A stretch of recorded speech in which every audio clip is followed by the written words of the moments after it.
من اوفا ولا خیرا من اصحابی، درود بھیجیے محمد والے محمد۔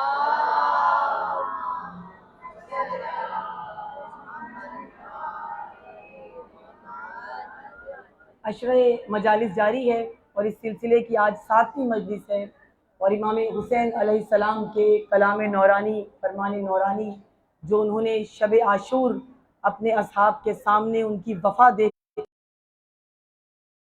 اس کے تناظر میں ہم جو بحث کر رہے ہیں یا جو گفتگو یا بات کر رہے ہیں وہ اصحاب امام حسین کی ولایت پذیری ہے۔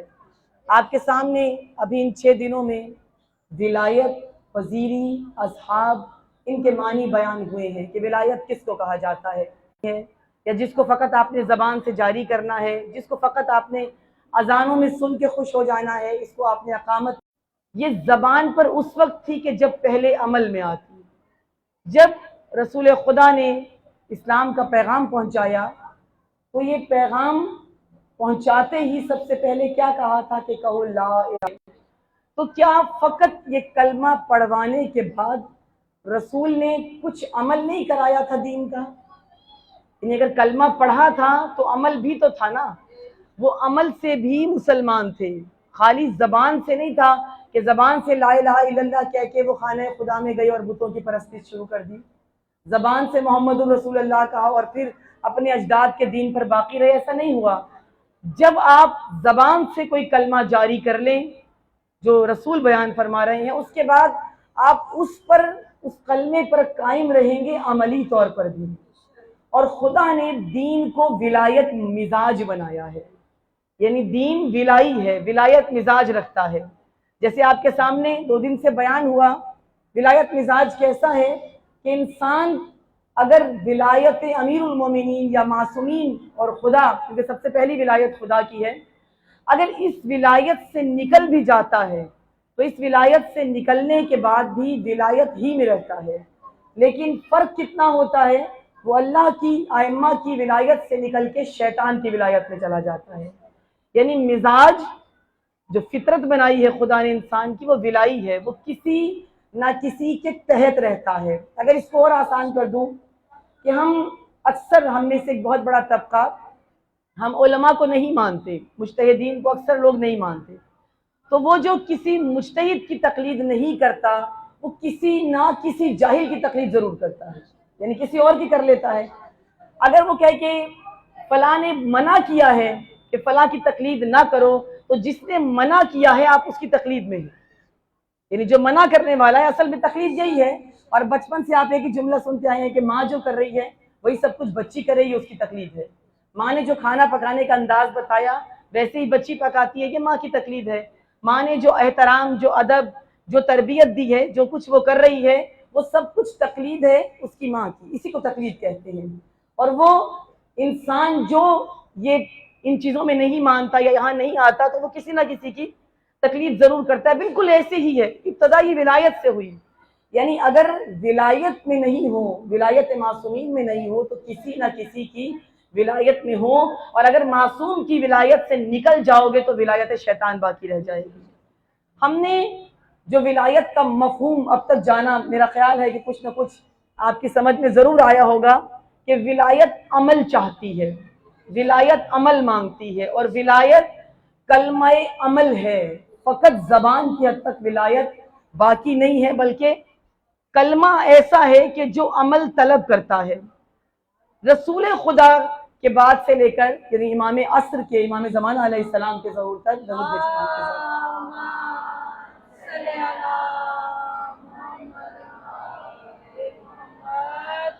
یہ 250 سال کا عرصہ کہہ لیجئے، یہ 250 سال کا وہ ایک طویل عرصہ ہے کہ جس میں ولایت موجود تھی ظاہری طور پر، یعنی رسول خدا آئے، مولا کائنات، پھر امام حسن مجتبیٰ، یعنی ایک ولی کے جانے سے پہلے دوسرا ولی موجود ہوتا تھا، اور یہ ولایتی سلسلہ چلتا رہا، معصوم آتے رہے، یہ پورے 14 کے 14 معصوم آئے، ظاہری ولایتیں آئیں، غیبت امام تک یہ 14 ولایتیں موجود تھیں۔ یہ ظاہری طور پر موجود ہونے کے باوجود نظام ولایت نافذ نہیں ہوا، یعنی مولا علی 4 سال حکومت کی، رسول خدا نے جتنا عرصہ حکومت کی بس تب